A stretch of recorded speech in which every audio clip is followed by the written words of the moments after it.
Elon Musk గురించి 7 అద్భుతమైన విషయాలు తెలుసుకుందాం. మస్క్ 12 సంవత్సరాల వయసులో స్వయంగా కంప్యూటర్ ప్రోగ్రామింగ్ నేర్చుకుని బ్లాస్టార్ అనే తన మొదటి గేమ్ను $500 కమ్మాడు. మస్క్ X.com అనే ఆన్లైన్ పేమెంట్ కంపెనీని స్థాపించాడు. ఇది తర్వాత పేపాల్గా మారింది. ఈబే అనే కంపెనీ పేపాల్ని 2002లో $1.5 బిలియన్ స్టాక్ రూపంలో కొనుగోలు చేసింది.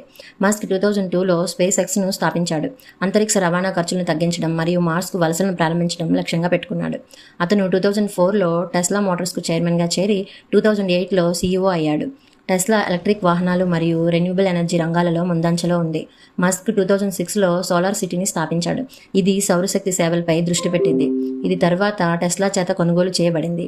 2016లో అతను న్యూరాలింక్ను సహస్థాపించాడు. ఇది ఇంప్లాంటబుల్ బ్రెయిన్ మెషిన్ ఇంటర్ఫేస్లను అభివృద్ధి చేసే neuro technology company. Space X ద్వారా మార్స్పై మానవ వలసను ఏర్పాటు చేయాలనుకుంటున్నాడు. 2020 దశక మధ్యలో మొదటి మానవ యాత్రను పంపాలని లక్ష్యంగా పెట్టుకున్నాడు.